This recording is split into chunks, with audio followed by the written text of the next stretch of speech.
त्याच्यामध्ये 6-7 लोक होते, त्यांनी सगळ्यांनी लिहिलं. त्याच्यावर उत्तर म्हणून जे आहे, पार्लमेंट मध्ये बोलताना टी कृष्णामाचारी म्हणतात, या सभागृहाला याची जाणीव असेल की याच सभागृहाने मसुदा समितीवर ज्या 7 सदस्यांची नियुक्ती केली होती त्यापैकी एकाने या सभागृहाचा राजीनामा दिला, म्हणून त्यांच्या जागी दुसऱ्याला नियुक्त करण्यात आले. एका सदस्याचा मृत्यू झाला, ती जागा रिकामी राहिली. एक सदस्य दूर अमेरिकेत निघून गेले, त्यांची जागा भरली नाही. दुसरे एक सदस्य राज्याच्या राजकारणात व्यस्त होते, गुंतलेले होते, त्या प्रमाणात पोकळी निर्माण झाली. एक किंवा 2 सदस्य दिल्लीपासून फार दूर होते, कदाचित प्रकृती स्वास्थ्याच्या कारणास्तव त्यांनी बैठकीत भाग घेतलाच नाही.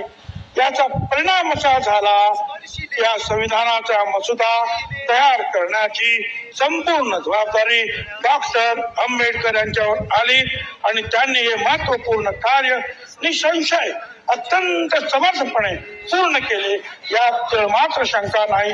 याकरता आम्ही त्याचे कृतज्ञ आहोत.